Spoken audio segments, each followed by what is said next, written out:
Swayam Prabha. Digital India. Educated India.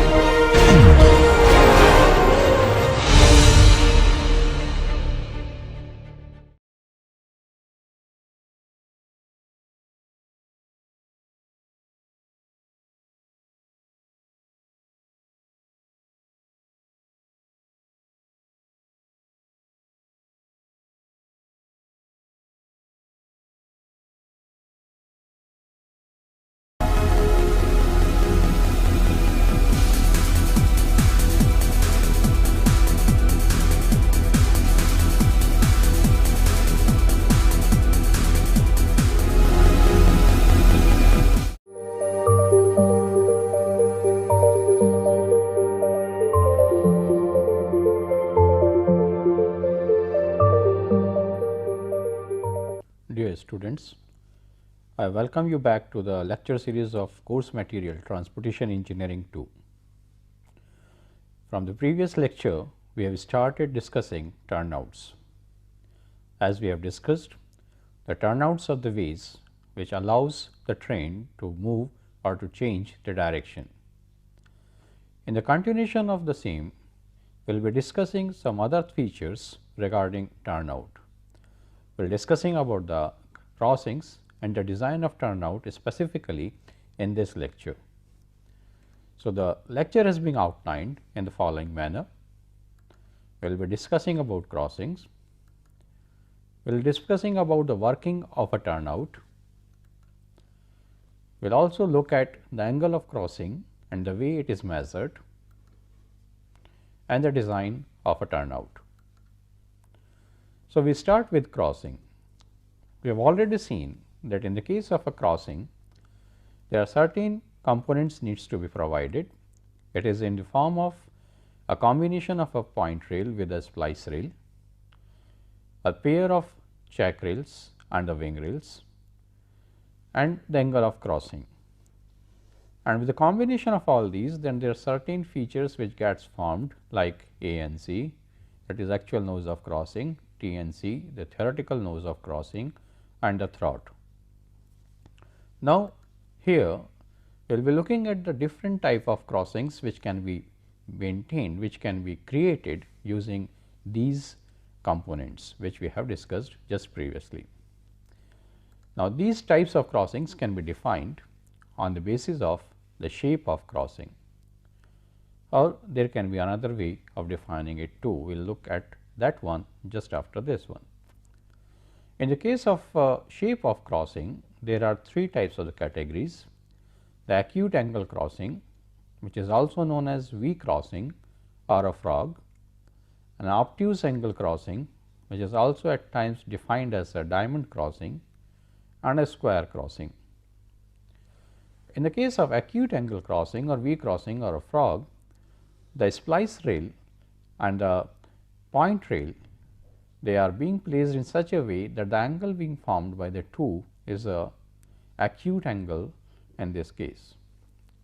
Whereas, in the diamond crossing, there is an obtuse angle which is formed by the two types of the rail sections. In the case of a square crossing, what we found is that all rail sections have been provided at an angle of 90 degrees with respect to each other.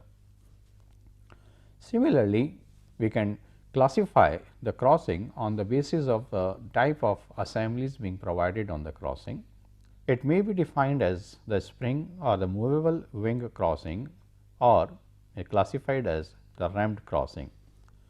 In the case of a spring or a movable wing crossing, the wing rails are provided with springs, or there is a possibility of moving the wing rails in a certain direction, and that is the reason due to which they are termed as the spring or the movable wing crossing.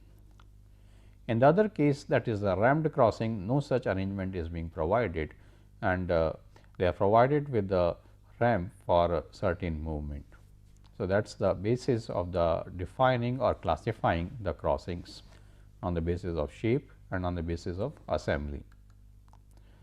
Now, this is the crossing which already we have seen previously too, and here if we see that this is a V shape which is formed, and if this angle is acute angle, then this is an acute angle crossing. But if suppose this gets flattened like this or it gets flattened like this, then it will be transforming into a diamond crossing or an obtuse angle crossing, because this angle will become much bigger than 90 degree.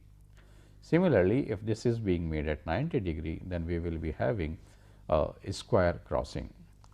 Then on the basis of the movement of these wing rails in this direction, or the flexibility of providing that movement using the springs because of the lateral movement of the wheels which are coming at this location or striking the wing rail, then that is what is termed as the spring type of crossing. Whereas, if it is not being provided that way and there is a just a sloping surface is being provided at within this section, then that is what is a ramped crossing being provided.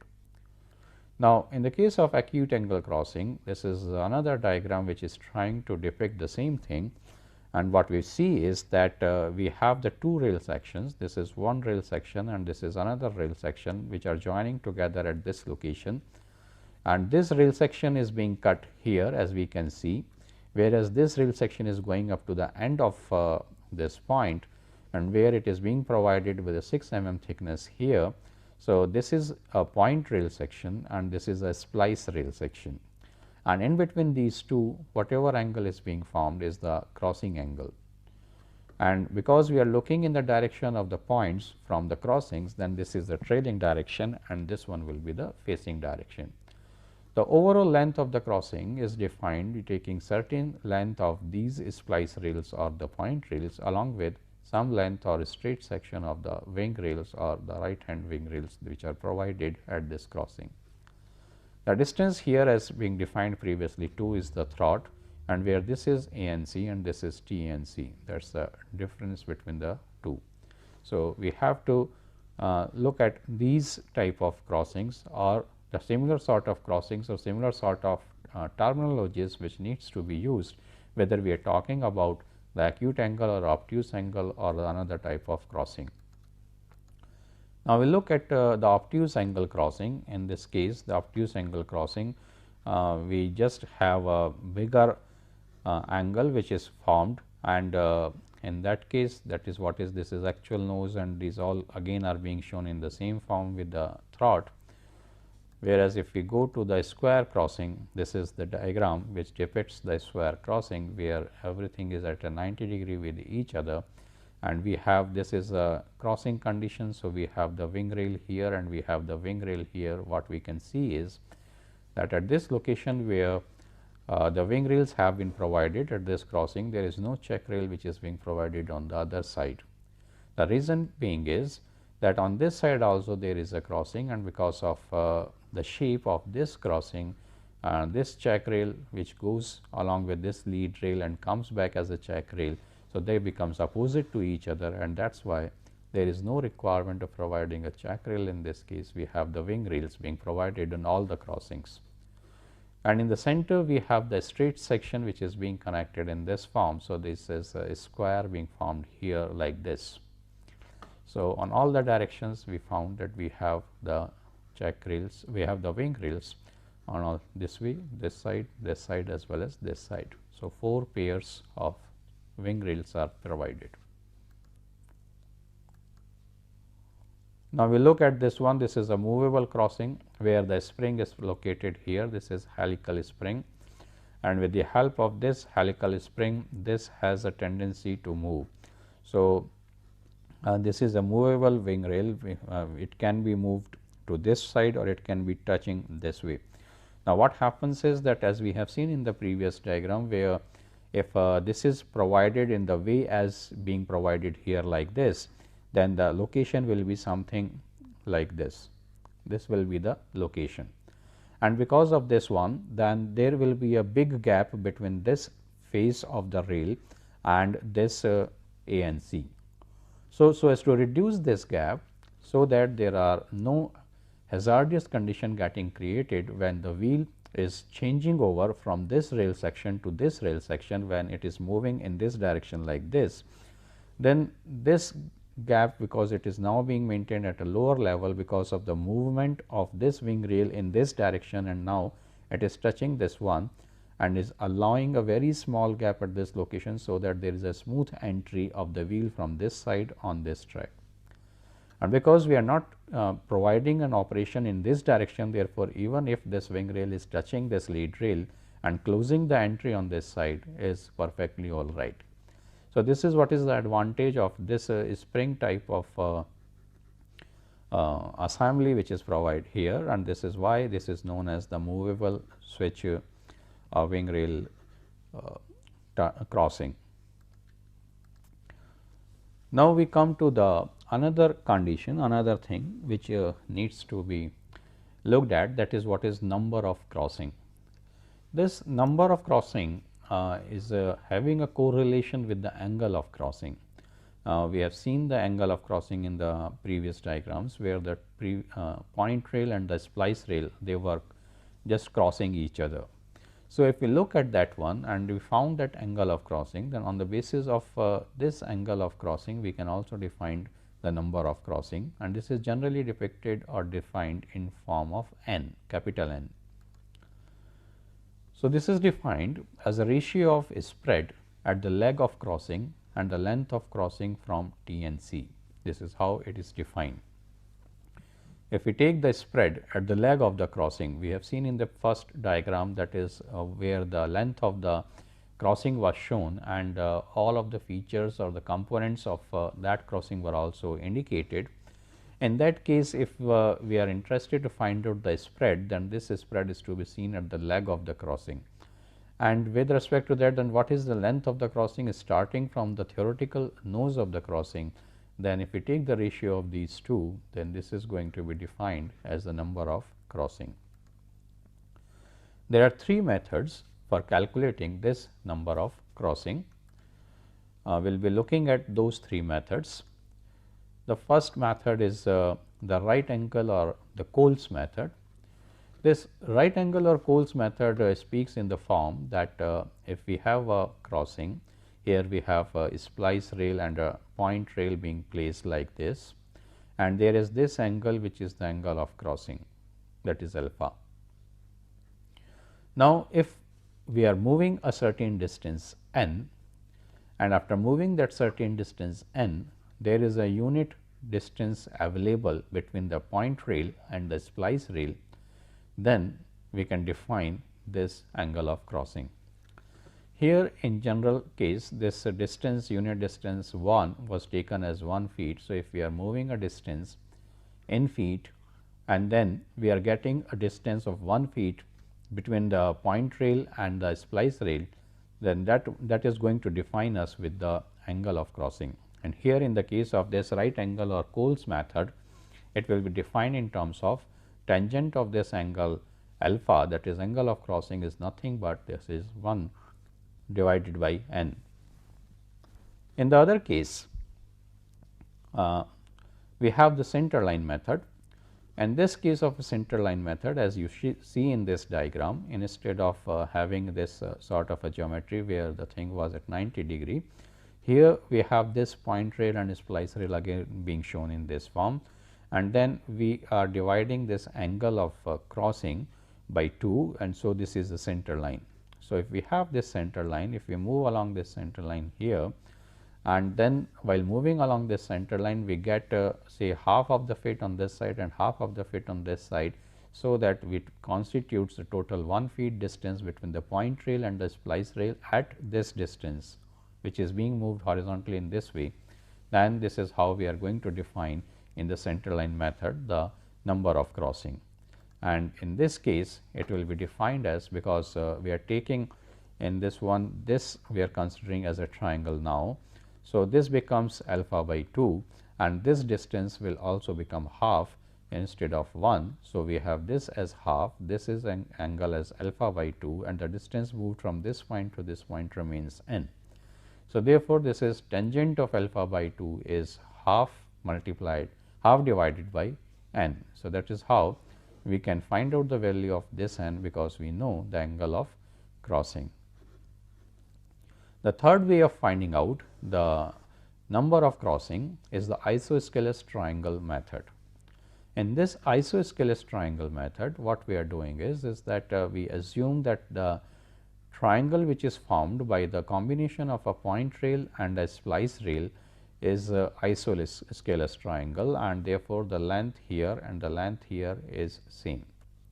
So, once we have this angle alpha and we are moving along this side or this side, then we are moving a distance n, and when we move a distance n in this way, then the distance being maintained between the splice rail and the point rail, again if it becomes unit, that is if you are moving certain feet in this direction and this becomes 1 feet, that is how it was taken, then at this value we will be taking this value of n. If it is comes so something like 12, then it is the value of n is equals to 12. If it is coming 8 and a half, then it is taken as 8 and a half. If it is coming as 16, then it is coming taken as 16, and this is the way by which we can define it easily.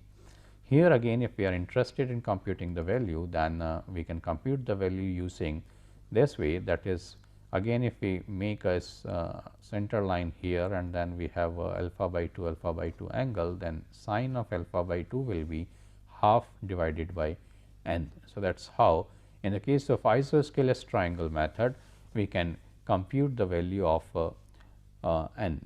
So, these are the ways by which it can be done.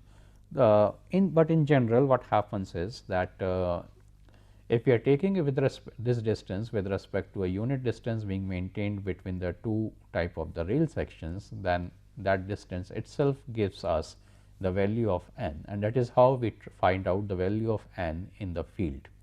So, what we will do in the field is that if there is a turnout and we are interested to find out the angle of the crossing, then we will be just start moving some distance and we will keep on checking that at what particular point we are getting away from the one side of the rail section by a distance 1 feet, and then at that particular point whatever distance we have moved already is the value of number of crossing. So, depending on the requirements, depending on the type of the data which is available to us, we can compute this angle of crossing or the number of crossings so as to be used in the design of turnouts. These are the 3 ways which is most widely used throughout the world. In the case of the Indian railway condition, we are using right angle method. This is in general adopted for finding out the value of n or alpha or correlation between these two. The isosceles triangle method is used for layout of tramways. This is another type of movement system which is provided, and this has been provided previously at certain number of locations. Even in India too, we have the trams in Mumbai very late, very you can say in the early time period when the train systems were devised, and we have these in the Kolkata too. So, in those locations where we have provided such type of tracks for the tramways, then isosceles triangle method has been used. And the permissible speed on the crossing is one another aspect which needs to be seen, because if we are looking at a higher speed turnouts or the higher speed crossings, then in that case the turnout or the crossing has to be flatter, and if it is going to be flatter, then we have to see that the value of n will keep on increasing. So, we have to look at what is the permissible speed which is being provided, which is being approved for that track, and then on the basis of that one we can find out that what type of crossing or what angle of crossing or the number of crossing can be provided. Now, in the case of different type of crossings which are available in terms of the value of n, that is like as being shown here, for 1 in 8.5, the value of this speed is being given as 16 kilometers per hour for broad gauge, and in the case of meter gauge and narrow gauge also it remains the same value. Whereas, if it is being made further flatter, that is now it is having a value of 1 in 12, then in that case the broad gauge can have a value of 24 kilometers per hour, whereas meter gauge can have a value of 22.5 kilometers per hour, and a narrow gauge can have a value of 16 kilometers per hour. Similarly, if we keep on increasing the value of this n, that is we go to 1 in 16 or 1 in 20 or 1 in 24 likewise, then we can keep on increasing the speed of the track. That is the permissible speed of negotiating that crossing or negotiating the turnout will keep on increasing. And in the case of high speed facilities, generally we are interested to provide the value of this crossing as a minimum of 1 in 16. And nowadays, when we are looking towards the speed where we are interested to maintain a speed as high as 250 kilometers per hour, then we have to go to a further flatter type of crossings or turnouts.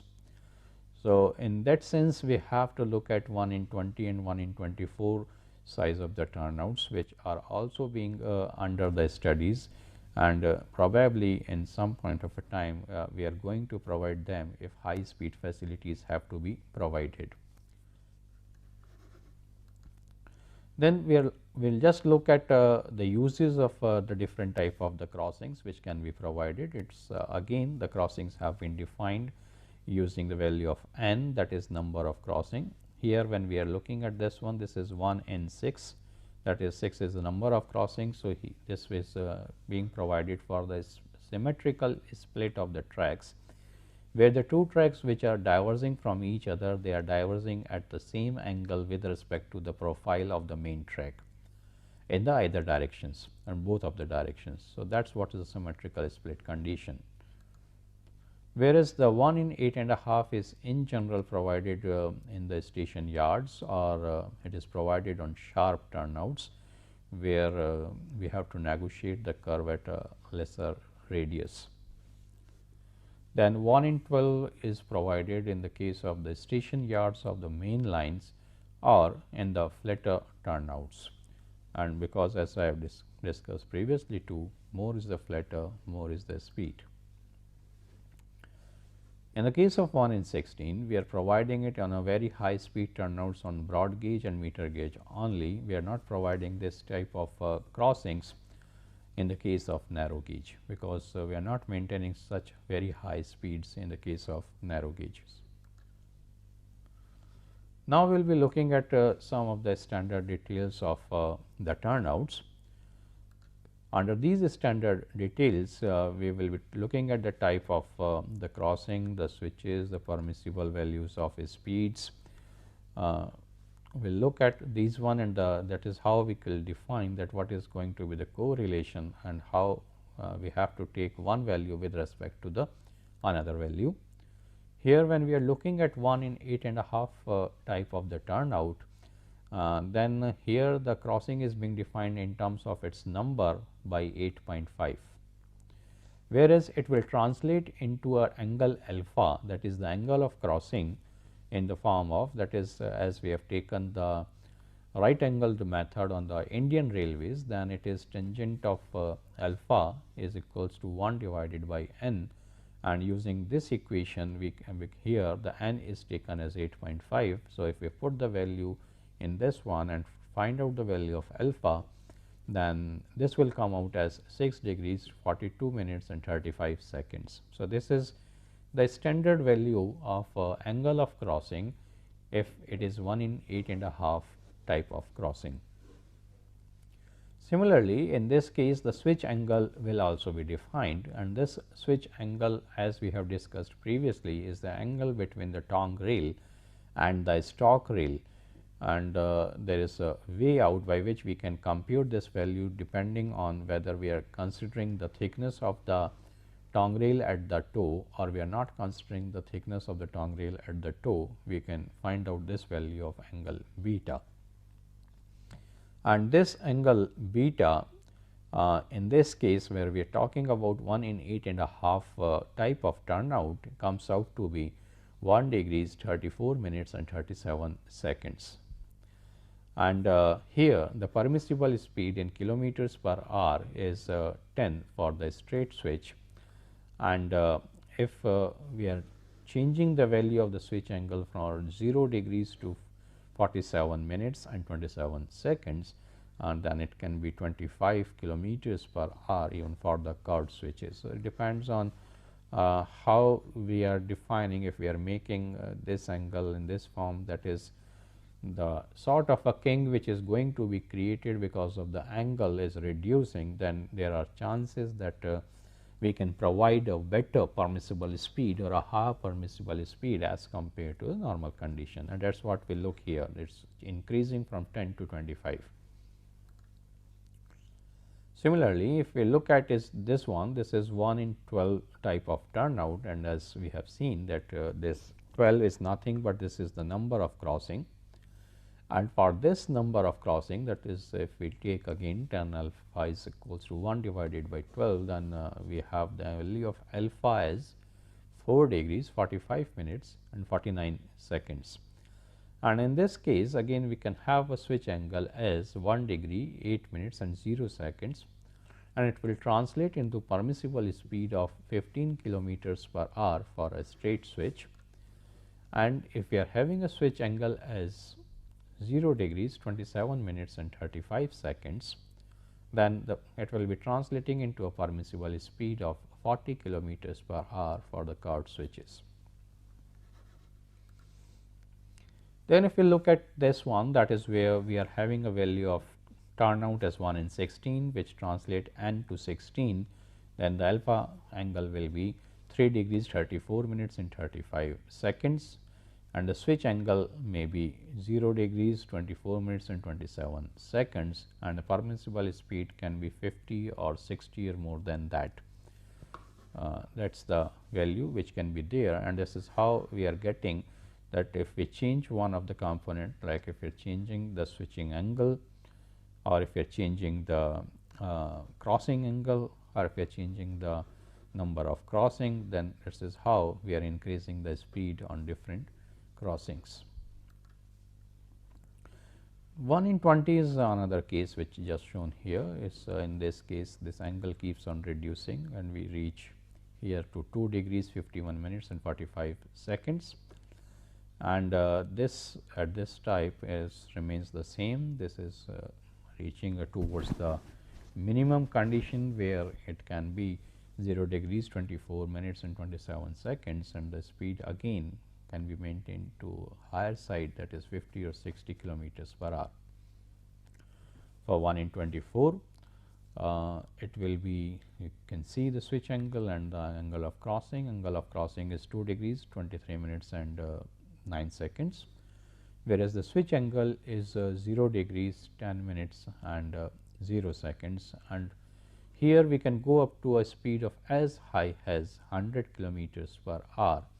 But then this is a section which is under development, under study, and the experiments are going on to examine the technical viability of providing this type of a turnout. And obviously, this type of a turnout, if we are in position to provide, then it will allow us to go to the higher speeds of something like 250 or 300 kilometers per hour. So, that is why this is one of the important type of turnout which we are looking for. Now, when we are talking about the turnout, and we have been discussing about the different components of a turnout, and we have also discussed about the crossing, its definition, its types, and then how we are going to define the crossing and the permissible speeds and the angle of crossing and correlation with the number of crossing. Another important thing which comes is how this turnout or crossing combination works, and this is one of the important aspect which we need to understand. As we have seen in this diagram previously, when we have discussed about the various components of any turnout, and what we have seen is that it is a combination of a pair of straight lead rails, the pair of curved lead rails with a pair of the wing rails, or a pair of check rails, set of point rail and splice rail, and the pair of tongue rails and a pair of stock rails, the tongue rails being connected by the stretcher bars. So, these are the stretcher bars by which they have been connected. Now, as we understand that the turnout is the device which is providing us an opportunity so as to turn the direction of the train. Now, if we look at that and we assume that there is a train which is coming from this facing direction, this is the main track and this is the another track which is diverging out of the main track. So, if we look at this facing direction and train coming from this direction, now it is going to depend upon the way these tongue rails or the points or the switches are operated. Now, if we are interested to take the train to the curved section, then what is to be done is that the wheel should come to this curved lead rail. So, they should negotiate the curve, this one or this and this one. So, if they have to come on this one, if we provide the way by which it is being shown in this diagram, that there is some distance which is being maintained here, that is what is the throw of the switch, whereas at this location the tongue rail is just abetting with respect to the stock rail. So, the wheel which is coming on this wheel on this rail, this wheel will come to this location and it will shift from this main track line to the tongue rail. So, it will be shifting this to this tongue rail like this, and it will start negotiating or it will start moving on this tongue rail in this form.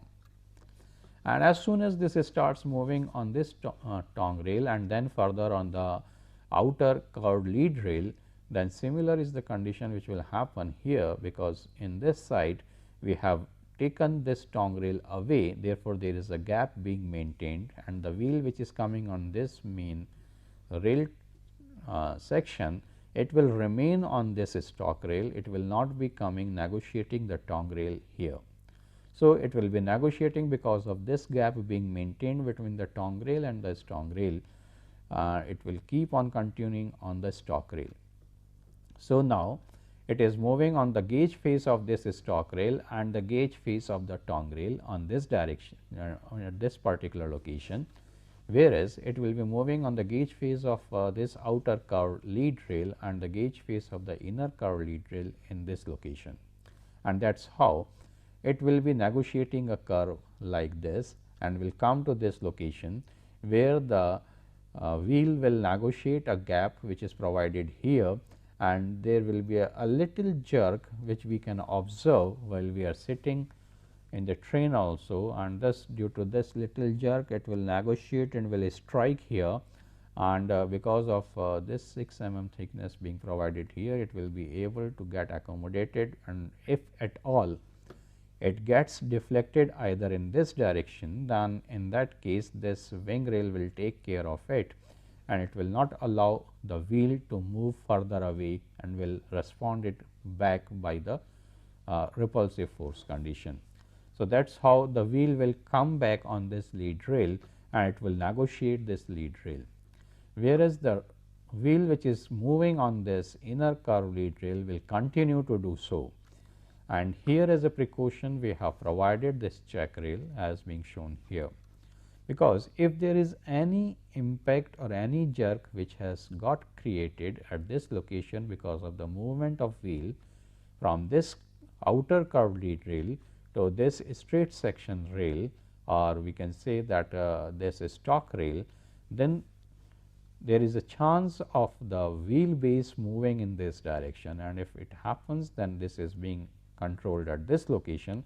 But if at all there is a chance of moving of the wheel base in this direction, then this check rail will not allow this wheel to move in this direction, and therefore, it will be maintained within this gauge. Otherwise, if it moves in this direction and it strikes here and tries to negotiate this one, then there will be a derailment of the train. Now, let us look at another type of operation which can be performed using the same turnout. Here we are not interested in taking a turn, and we will be liking to move a train in the straight forward direction.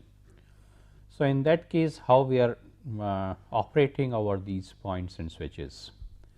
Here what we will be doing is that this tongue rail will be shifted in this downward direction in this diagram, When we shift this tongue rail in the downward direction using the stretcher bars and its connectivities to the cabin, then the downward tongue rail will get connected to the stock rail on this side, whereas the upward tongue rail will be having a distance between the stock rail and the tongue rail maintained as a through of the switch.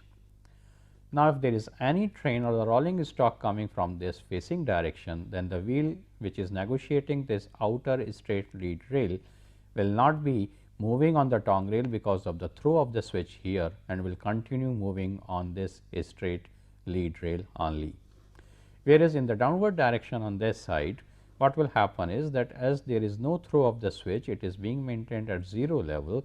Therefore, the wheel which is coming from this direction will negotiate on this downward tongue rail, and then after this one it will come to the inner straight lead rail, and then at this location where the crossing is being provided, it will negotiate this gap and will go on continuing on the inner straight lead rail.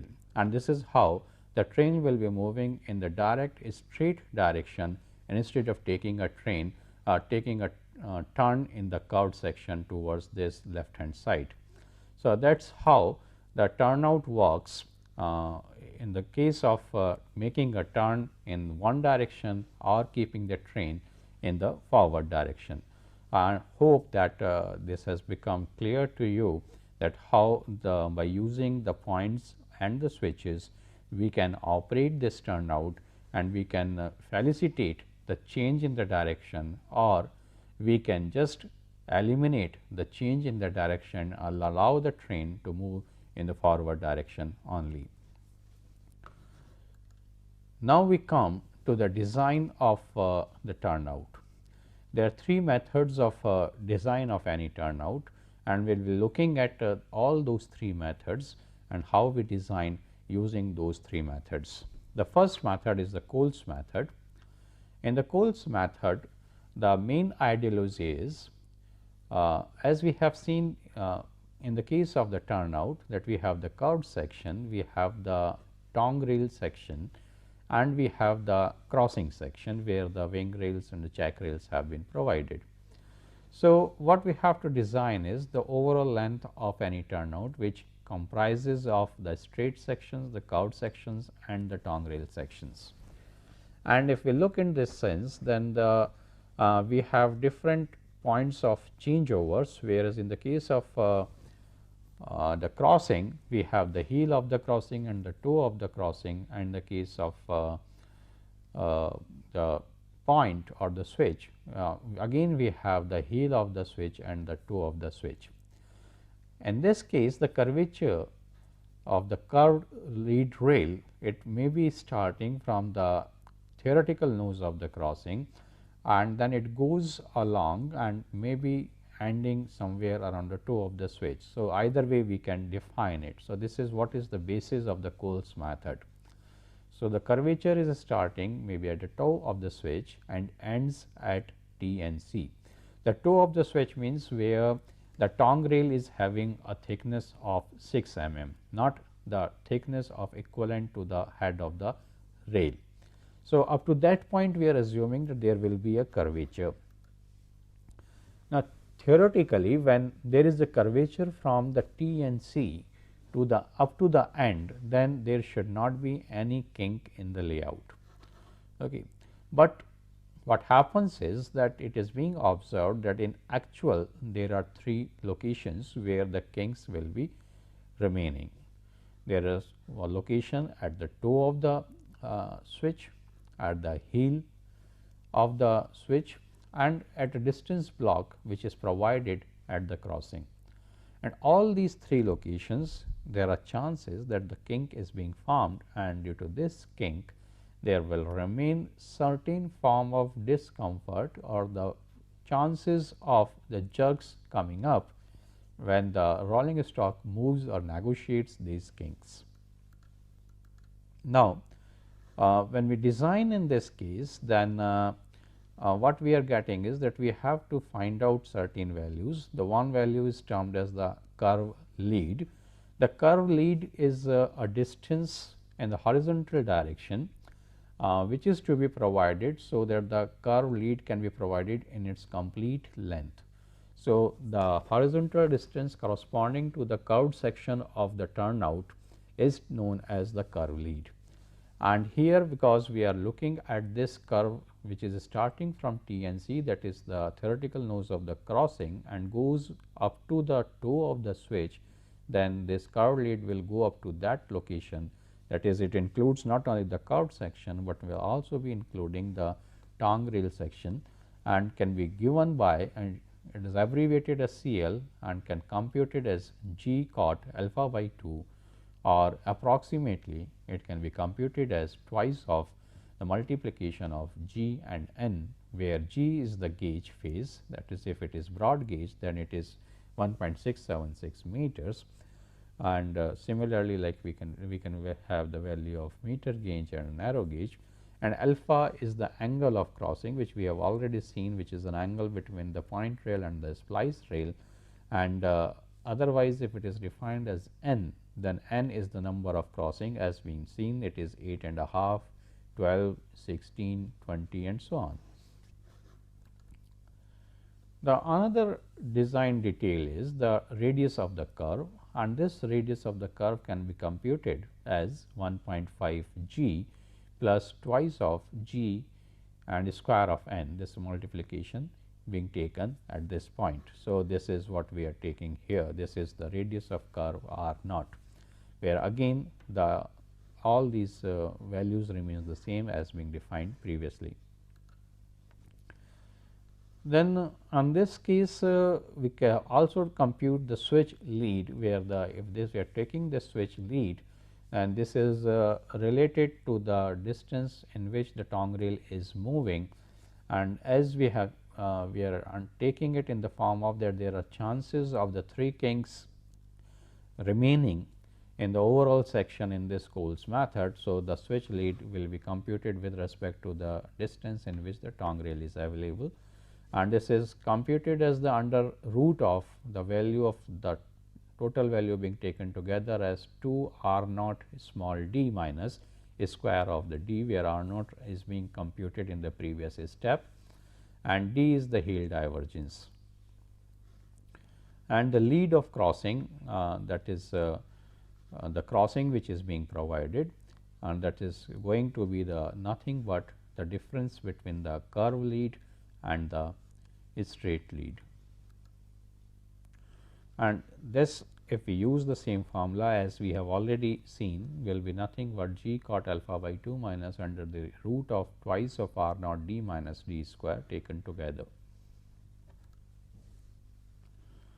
In this case, the heel divergence d can also be computed if it is not being given, and there we have been given with certain other values like switch lead, then it is nothing but the square of the switch lead divided by twice of R plus G by 2. That is how we can compute this value, but most of the time we know that the heel divergence is to be provided on any of the broad gauge for certain conditions, then we can use that value, and as we have computed the value of radius of curve, then we can find out the switch lead. And this is a very easy calculation as far as the curve lead is concerned, because the gauge is always known to us, and as soon as we have fixed the type of the crossing, then we can easily compute the value of curved lead. Now, this is the diagram which tries to depict the same thing.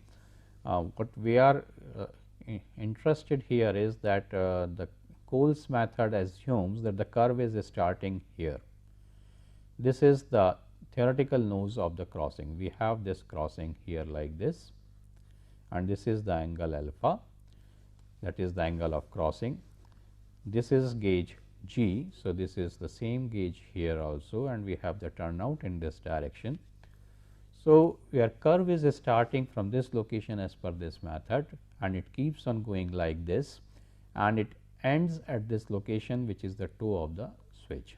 So, this is what is the basis of ideology of calculations in the Cole's method. Now, as far as the kinks are concerned, which we have discussed, there are 3 locations where the kinks are getting formed. One location is here, where the theoretical nose of crossing is being provided. Then this is another location which is the heel of the switch. Up to this section in general this remains as a curved section, and then after that this tongue rail is provided which is straight in section. So, that is why at this particular location there is a formation of a kink, and then the next one gets formed at this location because of the thickness of the tongue rail being provided. So, this is another location of the kink. So, we have 1 kink, 2 kink and the 3 kinks. So, 3 kinks will be there. Now, here when we are talking, because we are taking the curve from this location to this location, therefore, the curved lead will be with respect to the horizontal distance being moved from one location to the another location, and that is what is between this point C and this point, that is 2 of the switch. So, this is what is the distance as curved lead, and this is we have computed as approximately twice of G into N.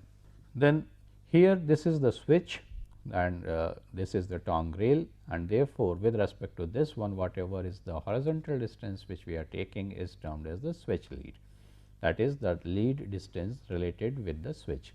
So, this is this distance, and on the basis of this one, the lead distance here will be computed as nothing but as the difference between these two values computed, that is the value of CL and SL, and this is how we can define it.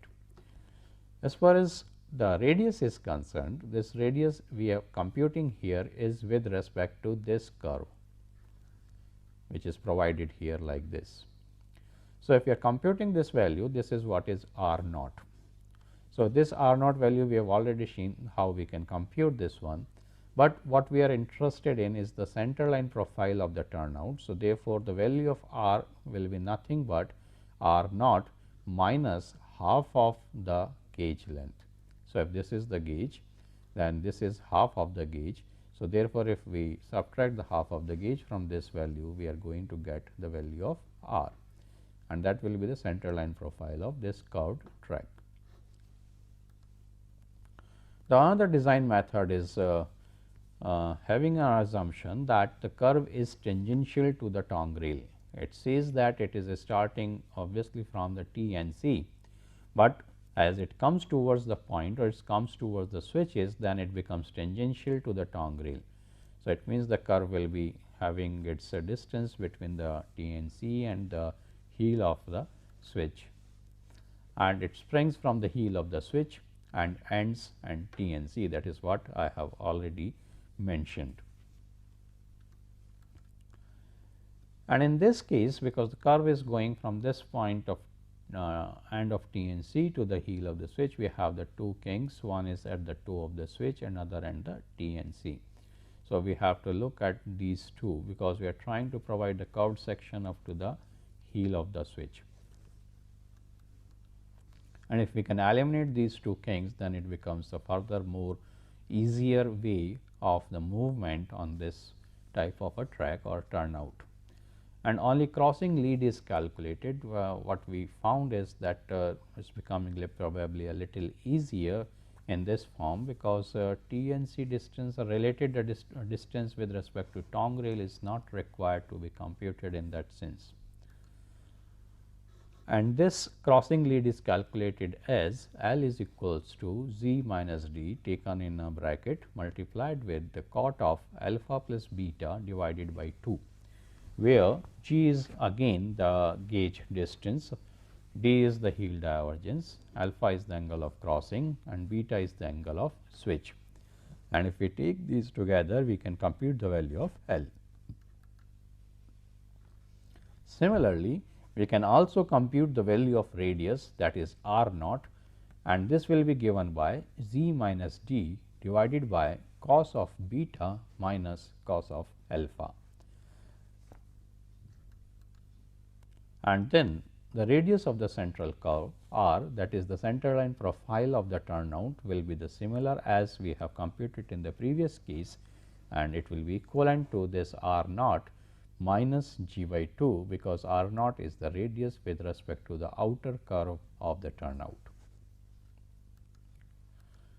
We will look at this diagram which tries to define this method. here in this one we have this as again the gauge, and this will also remain the same gauge G. This is angle of crossing alpha.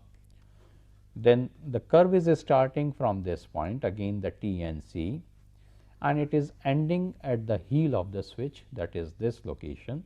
This is the toe of the switch. So, it is not going up to the toe of the switch as in the case where we have used it in the previous condition. And because this toe of the switch is there and this curve is tangential to this one, that is why we are using this angle beta here, which is the angle of switch, that is the angle between the tongue rail and the stalk rail. Okay.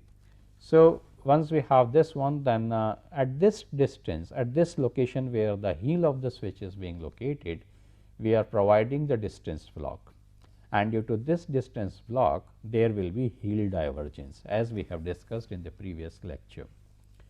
So, this heel divergence will be nothing but the distance between the one face of a rail with respect to the similar face of the another rail. So, if you are talking about this side, then from the outer side of this one towards the inner side of this one, we will be having the distance, and that is what is the d value. And if we remove this d value, we are left with the gauge condition as G minus d. Therefore, this distance remains as G minus d, and this is what is being taken into calculation. And then we have the angle here, we can see this is angle alpha minus beta by 2, because this is being drawn from this tangent as well as from this tangent. This is the angle between the two tangents. Similarly, if we join this point with respect to this point and go by the geometry of the triangles and the angles being formed on the either side, then this angle will come out to be alpha plus beta by 2. So, we have this distance as G minus d, this angle is known as alpha plus beta by 2. Therefore, we can compute this distance, this one, using this triangle, and that is what we have done in the case of the equation of finding the value for L, that is L is the crossing lead here, and again as I have defined in the previous method, this is the horizontal distance being moved along the curve. So, this is curve starts here, ends here. So, this is the horizontal distance. Now, we come to the another method, that is Indian Railway specification method, IRS method, mostly used on Indian Railways. Here in this method, the curvature is assumed to start from the heel of the switch and it ends at the toe of the crossing, and only one kink is there, that is at the toe of the switch, that is we are reducing the kinks slowly and making the operation smooth. Here this is how we are computing the value of R naught and R, that is G minus D minus H sin alpha divided by cos beta minus cos alpha, whereas R is R naught minus G by 2. Here H is the distance which is moved from the T and C, and then after that distance only the curve is starting. So, this is what is the design detail, and the lead of the crossing will be defined as G minus D minus H sin alpha. This is multiplied with cot of alpha plus beta by 2 and is totally added to H cos alpha, and the radius of curve as we have seen here. Then in this diagram what we see is that this is the T and C, and we are moving a distance H here, this is distance H, and then the curve starts from this point and goes up to this point. So, only one kink is being left here. Okay. And again the same type of thing remains. We have this as G, the D is also there. So, we have G minus D, and then because this is a straight section being used here, so we have X sin alpha. So, we are left with only this much distance, which is G minus D minus X sin alpha, and this is being used in the computation. Now, we come to the turnouts being provided for the high speed, and we look at the factors which affect the speed over the turnouts. There is a sudden change in the direction of the running edge at the entry to the switch from a straight track. This is one of the thing needs to be taken care of. The absence of a transition between the curved lead and the straight switch and the curved lead and the straight crossing. This is another factor which creates an effect on the speed which can be attained over the turnouts. The absence of super elevation. the gap in the gauge phase and the running table at the crossing. This is another thing, and that is why we have the movable wing rails being used at some time. The variation in cross level due to the raising of the switch rail. So, these are some of the vectors which creates its effect, and the speed gets limited or permissible speeds have to be seen. Now, we come to the another aspect, that how the sleepers are provided on points and crossings. There are two types. The interlaced sleepers. The interlaced sleepers are the sleepers which are provided from one track to the another in the one track, and then they are being combined together from one track to the another track in a film that they are coming alternatively for both the tracks. What happens in this case is that they create a difficulty in the packing of the ballast. We will looking at the diagram of this one, and it will become further clear from there, and there are chances of deformation of the curved track.